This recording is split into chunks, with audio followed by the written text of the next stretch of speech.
রাতে বাহিরে কাপড় শুকাতে দিলে দুইটি মারাত্মক ক্ষতি হয়, এটা কিন্তু আমরা অনেকেই জানি না।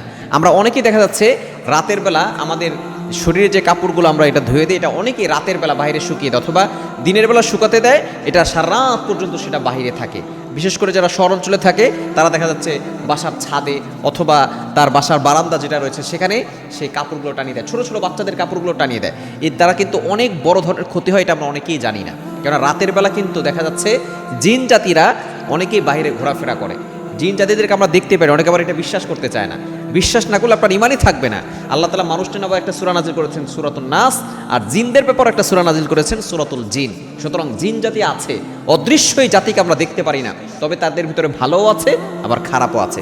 আপনি যে আপনার কাপড়টাকে বাহিরে রেখে দিয়েছেন, এই কাপড়টা সারা রাত ধরে বাহিরে আছে, এটা আবার আপনি যখনই ভিতরে নিয়ে আসার পরে আপনার শরীরে দিবেন তখন কিন্তু মারাত্মক ক্ষতি হতে পারে। এক নাম্বার হচ্ছে জিনের আসর ওই কাপড়ের ভিতরে লেগে যেতে পারে।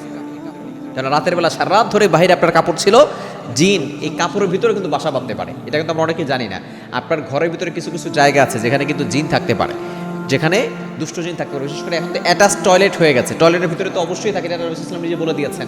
এজন্য একটা দোয়াও শিখিয়ে দিয়েছেন, আল্লাহুম্মা ইন্নী আউযু বিকা মিনাল খুবসি ওয়াল খাবাইস। যখন টয়লেটে প্রবেশ করবেন তখন আপনি আগে এই দোয়া পড়ে নেবেন।